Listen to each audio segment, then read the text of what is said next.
Hello everyone and welcome to the Sky this month for January 2023. My name's Paul Martinaitis and this show is brought to you by the Astronomical Society of South Australia. So firstly, I'd like to wish everyone a happy new year. I hope you all had an enjoyable Christmas and a restful holiday period in the last few weeks, and maybe even got your telescopes out to take a bit of a look at and do a little bit of observing. We've been lucky here in Adelaide. Over the last 3 weeks or so, we've had quite a few clear nights, which made a pleasant change compared to much of last year. So hopefully that trend will continue this year and we'll get some clear nights so we can get those scopes under the stars where they belong. So as usual, we'll begin with a tour of the night sky. We'll then take a closer look at a few objects in the constellation of the month, which will be Orion. And then we'll check out what's going on in the solar system. So we'll begin our tour of the sky in the west, because these are the constellations that we'll tend to set first. So we're looking on the 15th of January, so that'll be the beginning of the dark sky period when the moon won't be interfering with observation, and the time is 10:30 p.m. So that's a little bit after astronomical twilight. So we can see some of the significant constellations in this part of the sky. Sculptor, which of course contains many fine galaxies, which we've talked about before, such as NGC 55, 300, and of course 253.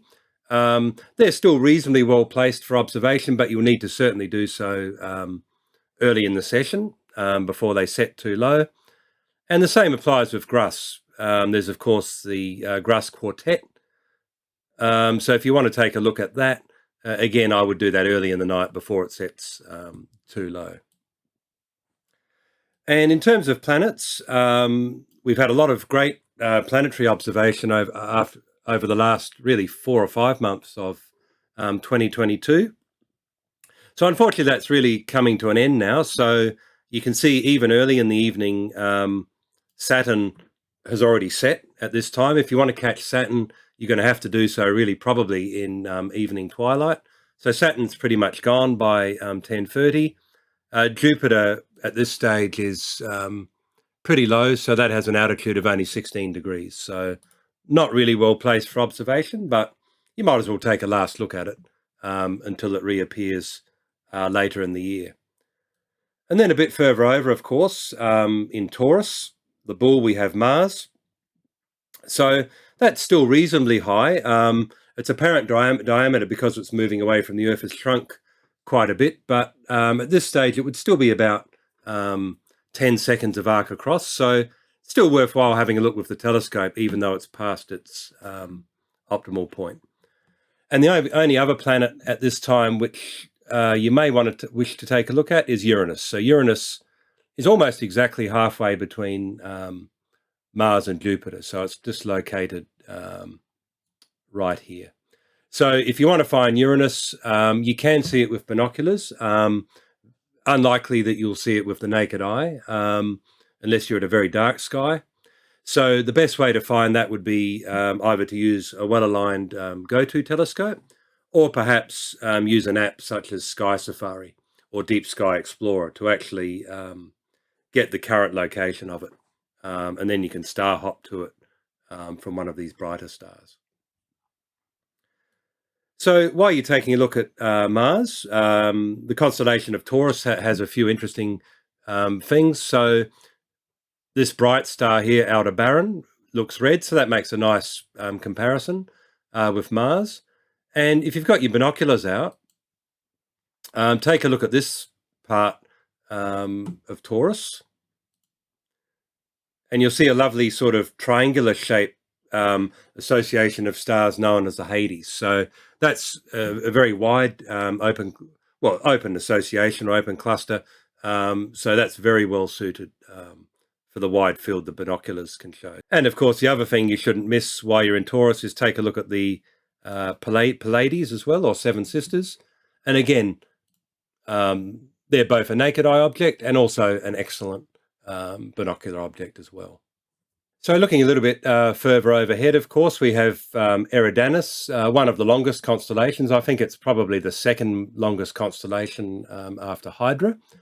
So it really extends all the way from Orion in the northern part of the sky, goes right across pretty much overhead, all the way to the southern part of the sky where we have Achernar here, over here. So many fine objects in Eridanus, including some galaxies and some fine planetary nebula as well. So one in particular that a lot of you would be familiar with is, of course, NGC 1535, or sometimes known as Cleopatra's Eye, or the CBS nebula in America. So I'll just sort of show you under a little bit of higher magnification. So it's kind of got that outer shell, and then it's got like an inner, much brighter shell, and you can usually see the central star as well, which created that nebula towards the end of its life. So it kind of really gives this sort of eye effect when you take a look at it. As usual with planetary nebula, though, of course, responds very strongly to filters, particularly an O3 filter, and also because of their high surface brightness. Don't be frightened to use plenty of magnification to try and bring out some of that detail. So just moving over a little bit more towards the north now, of course, we have Orion dominating that part of the sky. So that's going to be the constellation of the month. So I'll talk a little bit more about just a few of the wonderful objects in Orion shortly. We also have Canis Major with Sirius, the brightest star in the sky, very prominent. And below it we have Monoceros, the unicorn, which is a wonderful constellation. There's actually a lot of really fine deep sky objects in this constellation. Unfortunately, which we'll probably talk about in a future show, unfortunately, the constellation itself consists of some fairly faint stars. So the constellation is actually hard to pick out even from a dark sky. So looking to the southern part of the sky now, there's quite a few constellations that are really well placed at the moment. So in particular, one of the first things you'll likely notice if you're at a nice dark sky is actually not constellations, but two of our closest galactic neighbours, the Magellanic Clouds. So the larger one, of course, is called the LMC, or Large Magellanic Cloud, and then we have the smaller Magellanic Cloud over here. So under a dark sky, even with the naked eye, you can actually see that it's a galaxy. You can see that nice extended bar. It's sort of an irregular barred galaxy. And it's an excellent binocular object as well. So if you take a look at it through binoculars, you can really see that sort of main bar there. And throughout that bar, you'll see a lot of little bright spots and intensifications. Some of them would be stellar associations and star clusters, and a lot of them would be emission nebula as well. And if you look sort of off to the side, the most prominent one glow that you will receive is, of course, the famous Tarantula Nebula. So if you've got your telescope out, that's well worth a look at through the telescope, the Tarantula Nebula. And it kind of looks very close to what you can see in this picture here. You can really see, it'll just be dimmer and a grey colour, but you can really see all of those scraggly arms and all of the loops in it as well, particularly if you put in some sort of filter, like a ultra high contrast filter, or even better, an oxygen-free filter. And it's worth bearing in mind, this nebula here is one of the largest emission nebula known. And even so, its apparent size to us is quite big. But remember, it's 100,000 light years away. If the Tarantula Nebula was as close as the Orion Nebula, which we'll take a look at later, which is only about 30-something light years away, it would actually cast shadows at night on the surface of the Earth, which is an awesome thought, really. So make sure you take a look at that while you're looking in that part of the sky. And of course, another favourite that we can't miss at this time of year is 47 Tuc, the one of the finest globular clusters in the sky. So that's pretty easy to find as well. There's a small Magellanic Cloud. So if you point your binoculars anywhere near that, you will see the fuzzy ball, which is 47 tuc. So that's great through binoculars, even better through any sort of telescope, really. It's really a wonderful object and worth taking a look at. So this month I'm going to talk about many people's favourite constellation, or certainly one of their favourite constellations, which is, of course, Orion. One of the great things about Orion, unlike some constellations, is it actually looks kind of what it's supposed to represent. The only other constellation that I think is probably so prominent is Scorpio, which of course looks pretty much like some sort of menacing scorpion in the sky. So with Orion, of course, we can see his three belt stars across the middle. So Orion in the Southern Hemisphere appears upside down to us. So his feet are actually higher up towards the north, designated by the blue star Rigel. And then the lower red star, supergiant Betelgeuse, is his shoulder. So probably the object that most people would be familiar with in Orion is, of course, the Orion Nebula. Very easy to find. All you need to do is look for the belt stars, and then if you look above, you'll see these three stars here, and the one in the middle, of course, will be quite fuzzy. So that's where the Orion Nebula, or M42, is located. Sometimes that's called the Sword of Orion because these three stars here kind of represent his sword hanging down, remembering that he's actually upside down. So that's a great object in any sort of instrument, even binoculars or a small telescope. And the other great thing about it is it's so bright that it's quite viewable even under a city sky. But of course, as usual, if you get to look at it under a really dark sky through a telescope, you can see a lot of really great detail in it. You can see pretty much on a good night through a reasonable telescope as much as you can see in a photograph. And you may even see a little bit of colour in a 10 or 12-inch telescope or above at low magnification. So when you're taking a look at the Orion Nebula, in its centre, you'll see the so-called trapezium. So the trapezium is a multi-star system, and these stars are only really less than 2 million years old, most of them, and they've actually been created inside the Orion Nebula complex. So you'll see the four main stars, A, B, C, and D. But if you look carefully on a nice clear night, and you've got a telescope, let's say 6 inches or above, certainly 8 inches or above, take a close look at the closer two stars, and you might just see a little tiny companion next to them. So they're actually the E and F components of the trapezium. So they're always worth looking out for. And on a night of really good seeing, they look really nice, just little pinpricks of light, quite close to their primary. There's also another component labelled here, little b, that is not really resolvable in most amateur telescopes.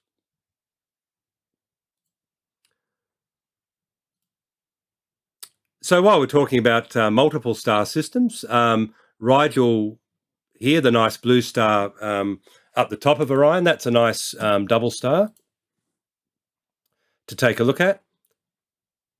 And it kind of looks something like that. And this is actually good practice for splitting Sirius. So Sirius is the brightest star in the sky in Canis Major. We'll talk about that next month. And that has a white dwarf as its companion. So the spacing of Sirius and Rigel are actually very similar. So if you take a look at Rigel, you'll see the bright star Rigel, and you'll see a little bit of a dimmer companion quite close by. So you need to use quite high magnification, probably 150 or above, but that'll give you a good idea of how close the double star Sirius is as well. Rigel, however, is much easier to split because the magnitude difference between these two stars is much less.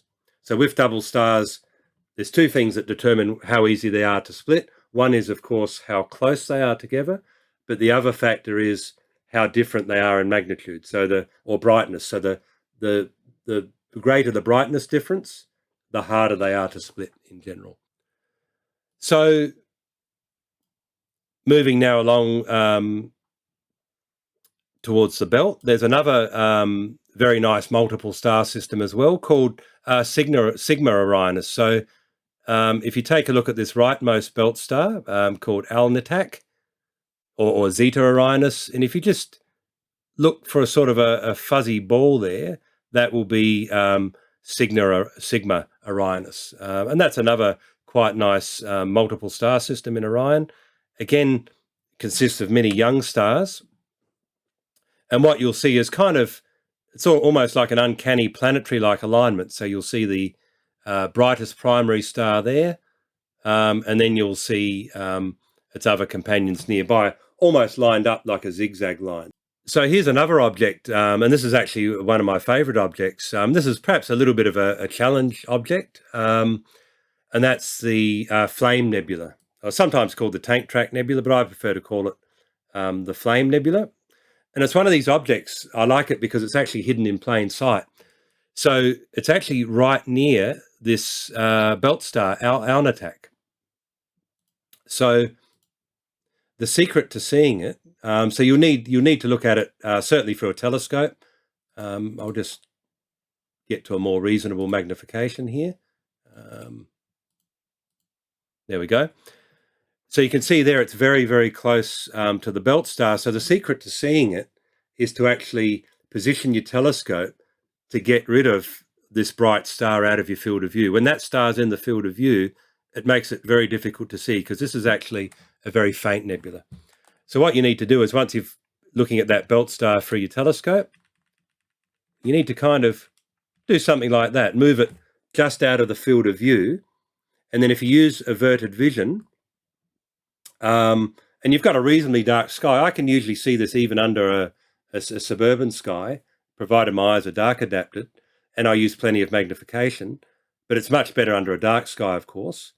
And what you'll see is you'll sort of see almost like a maple leaf sort of shape. So you'll see these dark lanes kind of, so you don't so much see the bright part of the nebula, but what you see is you see these dark veined patterns, and it looks to me kind of like a maple leaf sort of structure. Excuse me. And unlike a lot of nebula, I find this one doesn't, for me, tend to respond well to filters. So I find usually for the Flame Nebula, without a filter is generally best. So our final object in Orion is really one of my favourite objects, and that's the 37 cluster. So to find that, we're going to go down Orion's club. So we'll start at Betelgeuse, and then we'll follow along to this single star, and then that forms like a sort of a very elongated isosceles triangle. So we want to go to the base where these two stars are, and I'll just bring up the TELRAD to give you an idea of where to place it. So basically, if you look about there, this is where we'll find the cluster. So it's also called NGC 2169. So it kind of forms a triangle with these two stars here in Orion's club. And it's a very interesting cluster. It's always amazes me when I see it. It's very uncanny, and I'll show you why. And it looks even better through the eyepiece, actually. But even when you look at this picture, you can see why it's called the 37 cluster, because you've got the 3 there, which perhaps looks maybe a bit more like a sigma, but you could interpret that as being the number 3. And then you've got this sort of 7 shape there. So it actually looks like somebody's written 37 in the sky. And again, this is an object, very good object, even for small telescopes. And of course, you don't need a dark sky to see it either. So looking at the calendar for this month, we can see that the dark sky period where the moon won't be interfering will begin on about the 13th of January, Friday the 13th of January, and then continue until about the 24th. So at the beginning of January, astronomical twilight began at around 22:18 and went through to 4:25 in the morning. By the end of January, The nights will starting to get a little bit shorter again, so we can begin at around 10 o'clock, 22:03, and it will go through until about 4:52 in the morning. So the lunar phases are: full moon was on the 7th, last quarter was on the 15th, new moon is on the 22nd, and first quarter will be on the 29th. So looking at the solar system now, we'll begin with the inner planets, where actually most of the action is taking place for this month. Mercury begins the month too close to the sun really to observe. Venus, however, is reasonably well placed in the evening, and then as the month progresses, Mercury will move into conjunction, but Venus will sort of rise higher and higher in the evening sky as it moves away from the sun from our point of view. And in particular, by the end of the month, well, towards the end of the month on the 23rd, it will actually appear very close to Saturn in the sky. So that might be something worth looking out for with your binoculars. It will unfortunately, of course, be very low in the sky, so probably won't be the best view, but it's an interesting chance to see these two planets close together in the sky. And the other thing is Mercury, of course, has emerged out of conjunction. So towards the end of January and well into February is an excellent time to observe Mercury as it reaches greatest elongation away from the sun. And that, of course, will be an early morning object as well, for if you want to get up nice and early. So moving out a little bit now, of course, we've got Mars there. So we've out in mid-December, we overtook Mars in its orbit. So we're now, as you can see, throughout January and as the year rolls on, we're going to be moving further and further away from Mars. So it's going to get dimmer and probably more importantly, its apparent size will rapidly decrease. At the moment, it's about 10 minutes of arc. So still worthwhile if you have your telescope out, particularly because it's still fairly high in the sky. If it's a good night of seeing and use plenty of magnification, you should still be able to see some surface features on that. So I would take advantage of that now while you can, because remember, it'll be another 2 years before we get an opportunity to really observe it again. Looking a bit further out now at some of the outer planets, so we can see Saturn is really lost in the evening twilight. So by the end of January and into February, it's going to be too close to the sun for observation. Jupiter is also really an early evening object, and it's really past its optimal point. If you want to observe it, do so early in the evening where it's nice and high, because it also sets fairly early at this time of year. So the only other planet that is really reasonably well placed to look at, Neptune, you can see, is really nearing conjunction with the sun, but Uranus is still reasonably well placed. So mid-evening, sort of around 10 o'clock or so, that'll be quite high in the sky, and it might be a good opportunity for you to take a look at that as well. I'll just finish off by taking a look at a few of the particular sky view situations. So one interesting view, as we saw, Mercury will become an early morning object later on in January as it passes conjunction with the sun, inferior conjunction with the sun.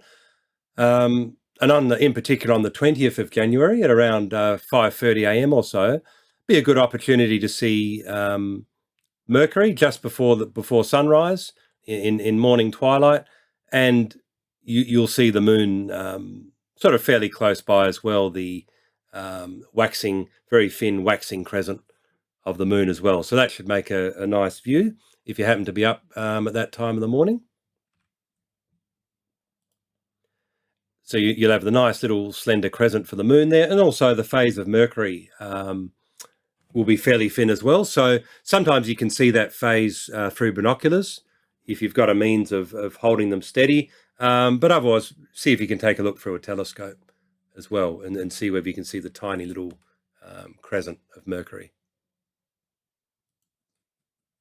And finally, on the 23rd of January, around 8:30 p.m. in the evening, so just sort of just as the sun has gone below the horizon in evening twilight, it's a good opportunity to observe the Moon and Venus quite close together. So, and also Saturn is there as well. So, if you happen to have your telescope out at that time, um, you can see there. Well, this is a binocular view. You can see you could fit. So, take a look with your binoculars first.